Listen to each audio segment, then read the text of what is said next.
Hello my dear friends, कैसे हैं आप सब लोग। उम्मीद करते हैं आप सब खैरियत से होंगे और अपनी प्रिपरेशन कर रहे होंगे। तो जैसा कि आपको पता है कि इस बार जो BSN जनरल का टेस्ट लेने जा रहा है वो IBA लेगा। और IBA का टेस्ट आसान होता है, इतना मुश्किल नहीं होता। फिर भी आपने अपनी प्रिपरेशन अच्छी तरीके से करनी है। और आपको एक बात और बताऊं कि आज इसका एडवर्टाइजमेंट भी आ गया है। तो आपको STS की वेबसाइट पे जाके आपको फॉर्म फिल करना होगा। और क्योंकि इसका जो लास्ट डेट है वो 24 मार्च है। ठीक है। तो कल तक इंशाल्लाह मैं आपको रजिस्ट्रेशन का प्रोसेस भी बता दूंगा। तो आज हम इस लेक्चर में कवर करने वाले हैं IBA STS सिबा टेस्टिंग सर्विस ने आज तक जो पास्ट ईयर्स में टेस्ट्स लिए हैं उनके हम आज पास्ट पेपर सॉल्व करने जा रहे हैं। मोस्टली जो टेस्ट्स आते हैं उनमें 10 to 20% जो होता है वो पास्ट पेपर ही होता है। ठीक है, तो स्टार्ट कर रहे हैं अपना लेक्चर। फर्स्ट क्वेश्चन है अल्बिनो। अल्बिनो किसको कहते हैं? अल्बिनो जो वाइट प्योर वाइट होता है, इस कोई भी प्योर वाइट पर्सन होता है उसको हम क्या कहते हैं? अल्बिनो।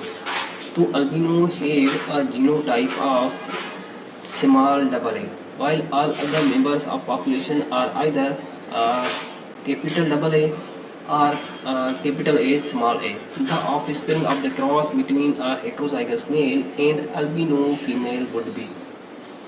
तो आपने क्या इसमें फाइंड करना है? आपने ऑफस्प्रिंग इसका फाइंड करना है और उसके बाद ये बताना है कि कितना परसेंट नॉर्मल है और कितना परसेंट ऑफस्प्रिंग अल्बिनो है।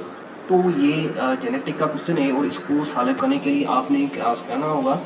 तो मेल और फीमेल का हम यहाँ पे कोई कॉन्सेप्ट नहीं ले रहे, हम सिर्फ और सिर्फ जीनोटाइप लिखेंगे क्योंकि यहाँ पे जो आंसर दिए गए उनमें भी कोई मेल फीमेल नहीं दिया गया है।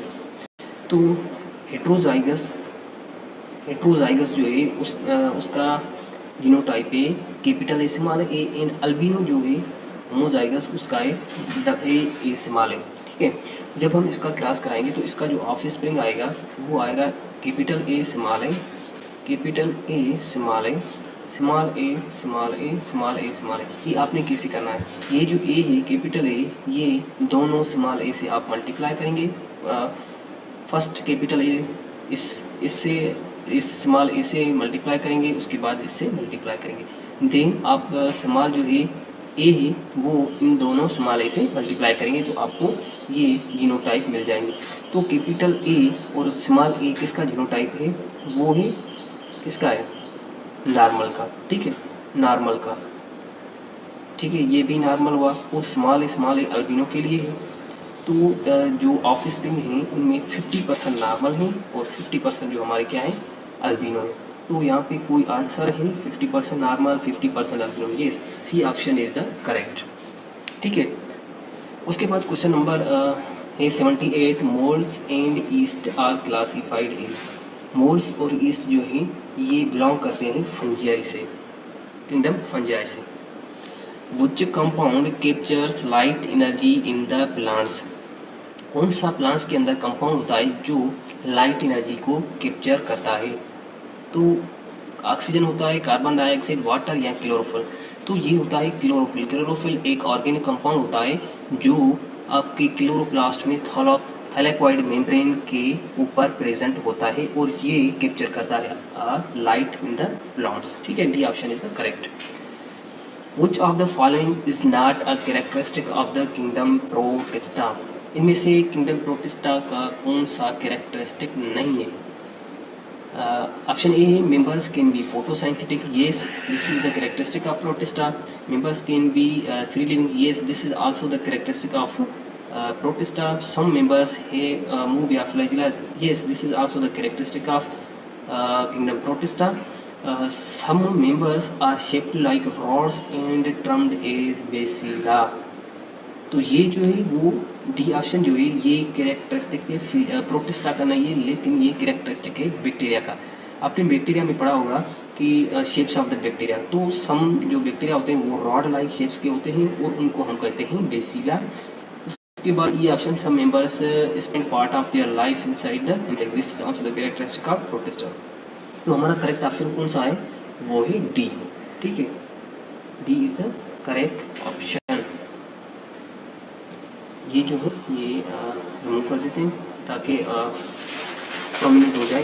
Correct option D option is the correct. वो करते हैं next, the best definition of the species. Species की कौन सी बेस्ट डेफिनेशन है, a group of organism that occupy the same निच, a population that works together to defend itself from the predators, a group of organisms that can mate with each other। तो जो best definition है ना वो है सी। जब move करते हैं डी तरफ, डी ऑप्शन की तरफ, a population that preys on the population, a population that all the members benefit from the association in the summit.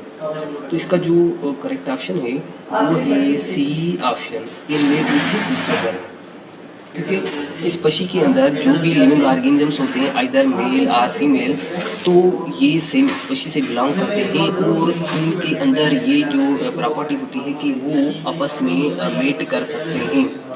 Question number 87 है, a bird that feeds on both insects and berries would be classified as. एक bird है जो feed करता है insect and berries के ऊपर, तो इनको हम किस तरह क्लासिफाई कर सकते हैं, प्राइमरी कंज्यूमर के तौर पर, सेकेंडरी कंज्यूमर या टर्शरी कंज्यूमर। तो जो ऑर्गेनिजम्स डायरेक्टली प्लांट्स को यूज़ करते हैं उनको हम सिर्फ और सिर्फ कहते हैं प्राइमरी कंज्यूमर। तो ये जो है वो है सेकेंडरी कंज्यूमर। तो ऑप्शन हमारा कौन सा करेक्ट है, B option is the correct. All of the following are true about the endocrine system except, ये सारे जो ऑप्शन हैं वो करेक्ट हैं एक्सेप्ट वन ऑप्शन के अबाउट द एंडोक्राइन सिस्टम। आइए पढ़ते हैं। ऑप्शन ए ही, it relies on chemical messenger they travel through the blood stream, yes. B option, it is a control system that has extremely rapid effect on the body. तो B option correct नहीं है, true नहीं है। C option is the hormones affect only certain target cells, yes. It is involved in maintaining body homeostasis, yes. This is also correct. Its organs secrete hormones directly into the blood stream rather than through the ducts.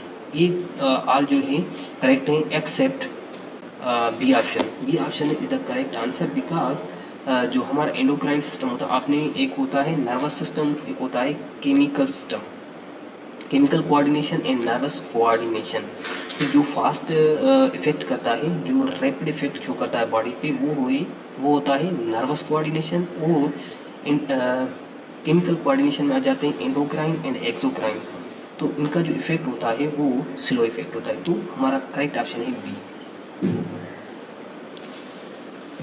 Two organisms live in the close association with one another. One organism is helped by the association while other is neither helped nor harmed. Which of the following term best describe the relationship? Question इस तरह है कि दो organisms हैं जो आपस में association में रहते हैं एक दूसरे से। उनमें से एक ऑर्गेनिज्म जो होता है उसको हेल्प मिलता है एसोसिएशन से, वाइल अदर जो ऑर्गेनिज्म है वो उसको ना कोई हेल्प मिलता है ना कोई नुकसान होता है। तो ये इसके लिए कौन सा टर्म यूज़ होता है, म्यूचुअलिज्म का, कमेंसलिज्म का, सिम्बायोसिस का, पैरासिटिज्म, प्रेडेटर प्रे रिलेशनशिप। तो कमेंसलिज्म ये एक ऐसा एसोसिएशन होता है जिसमें दो ऑर्गेनिजम्स आपस में रहते हैं और एक ऑर्गेनिज्म तो बेनिफिटेड होता है लेकिन अदर ऑर्गेनिज्म ना तो उसको कोई नुकसान होता है ना ही बेनिफिट होता है। तो B option is the correct. Plants that have true root stem and leaves as flowers and seeds enclosed in the fruit are classified as. वो प्लांट्स जिनमें टू स्टेम्स होते हैं, रूट होते हैं, लीव्स होते हैं एंड फ्लावर्स होते हैं और उनके जो सीड्स होते हैं वो इनक्लोज्ड होते हैं फ्रूट के अंदर। तो इनको हम कौन से ग्रुप में इंक्लूड करते हैं, ब्रायोफाइट्स में, ट्रिक्योफाइट्स में, जिम्नोस्पर्म में, एंजियोस्पर्म में या एंडोस्पर्म्स। तो ये हम क्लासिफाई करते हैं एंजियोस्पर्म के तौर पर। ठीक है, तो एंजियोस्पर्म जो है ये highly developed type of the group of the plants होता है जिनमें प्लांट्स के अंदर जो सीड होता है वो इनक्लोज होता है फ्रूट में। उसके बाद है द केल्विन बेंसन साइकिल। आपने ये केल्विन बेंसन साइकिल का नाम सुना होगा। तो इसके रिगार्डिंग ऑप्शन है does not use the light energy directly, yes. Calvin Benson cycle light को डायरेक्टली यूज़ नहीं करता। Occur in the cytoplasm, no. Cytoplasm में नहीं होता।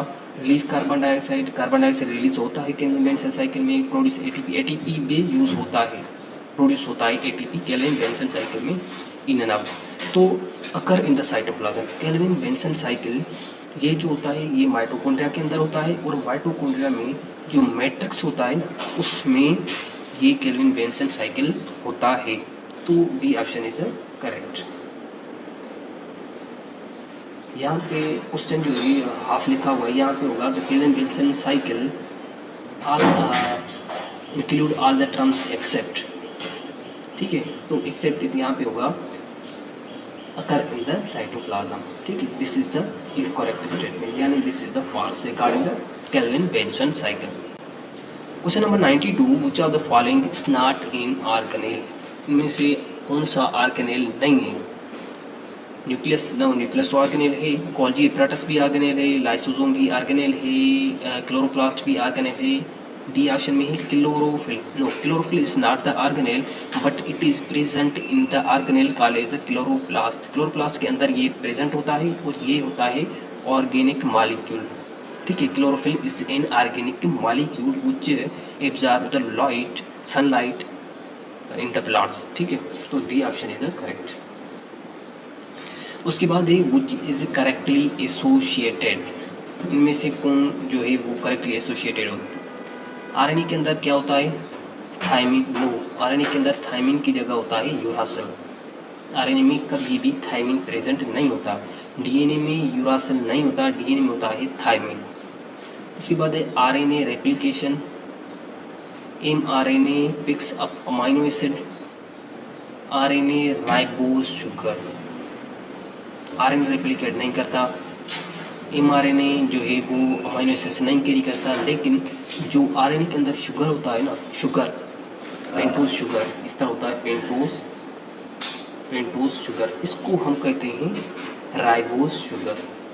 क्या कहते हैं, राइबोज शुगर। ये प्रेजेंट होता है ओनली आरएनए के अंदर, बट जो डीएनए के अंदर प्रेजेंट होता है वो होता है डीऑक्सीराइबोज। क्या होता है, डीऑक्सीराइबोज डीएनए के अंदर प्रेजेंट। तो correct option is E, is the correct option.